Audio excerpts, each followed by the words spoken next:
For over a century, Mount Angel Abbey and Seminary have been an integral part of our Catholic community. As the years pass and generations come and go, this sacred hilltop, like our faith, continues to thrive, rising high above the trees of the valley floor as if reaching to heaven. Mount Angel Seminary, while educating men for the priesthood, has touched thousands of lives along the way. The journey is filled with inspiring stories of hope, prayer, and humility. All who encounter this hilltop, be it monk, priest, student, teacher, or visitor, come away with impressions of holiness. It's my home away from home. It's something where I can go back to when I get ordained and just be able to relax and be with the Lord up on the hill. To come to the seminary and spend time with other seminarians who were my own age, going through the same kind of studies I was going through, the same interests, and to live a common life with them was really inspiring. So to live in a community as big as this one, as the one here at Mount Angel, it's a blessing. From the time the Benedictine monks graciously welcomed a seminary to their sacred hilltop in the late 1800s, a special bond began to grow between the monks and the students. The monks inspiring the students in a life of prayer and contemplation, and the seminarians giving back in return.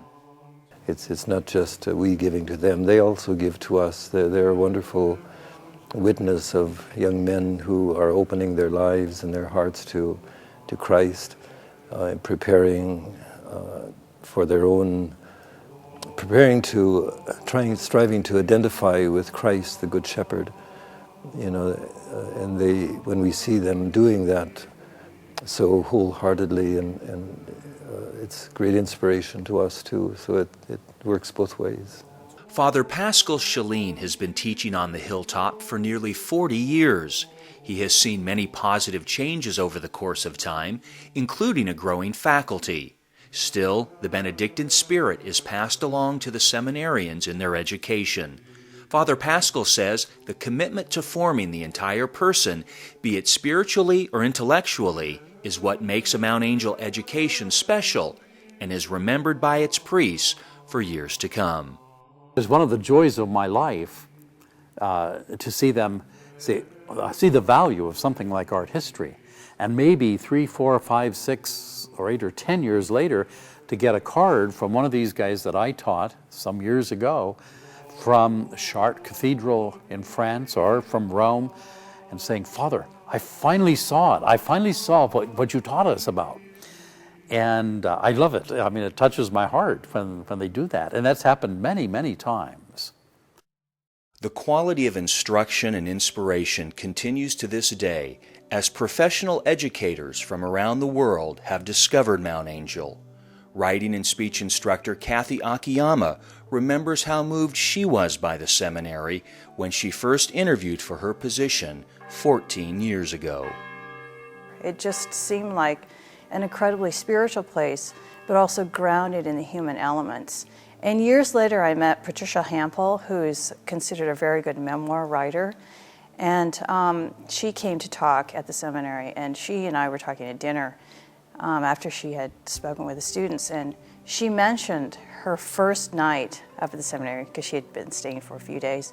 And she said and we talked about our experiences, and she had the very same experience where she was driving back down to the place where she was staying and just was so moved, thinking, this is really an incredible place. And she's toured all over the world. She's gone to a lot of different places. She has a very spiritual background. And she could just feel it here. So that was my introduction to the seminary. And that enchantment or that feeling of spirituality has never changed. It's always been present.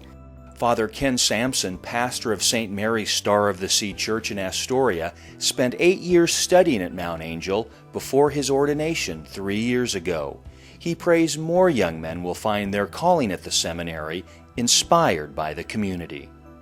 Do this in memory of me.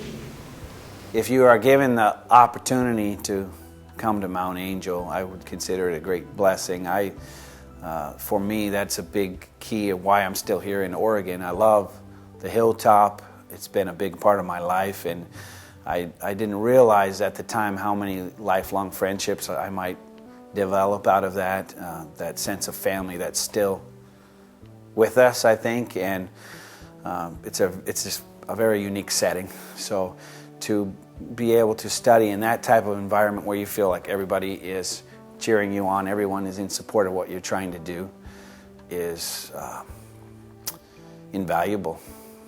And while Mount Angel Seminary community may seem small in number when compared to the worldwide Catholic Church, the universal faith of the Church continues to grow on the hilltop, and its diversity drawing students from across the globe. The faith of not only Americans, but also Europeans and also African Americans and people from all over the world, because the Church is really represented here. That keeps me going to prayer in the morning and having different brothers from all over the world who are going for the same cause, for the same goal. And I mean, that's really where the core of my inspiration comes from. And then from here, we all move out to our own separate communities.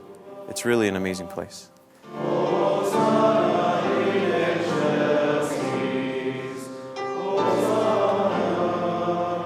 Mount Angel Seminary is, for this local church, a spiritual oasis par excellence.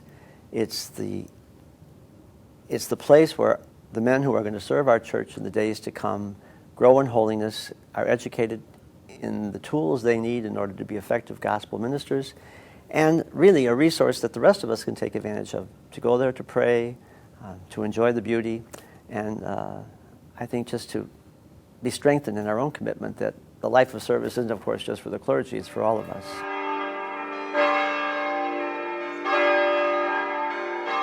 When you live here in Mount Angel, you can never forget that you're Catholic. Every 15 minutes, the bells remind you that you are Catholic. They tell you that life is passing, that you are here as a transitional being, that you are going to go on to something better. They call us to prayer. The bells tell us of the great, wonderful celebrations and wonderful times in our lives, and they toll for us when we die. So the bells are important. It's called the voice of God, you know, and they regulate the life of the monastery, and in many ways they regulate the life of the village also.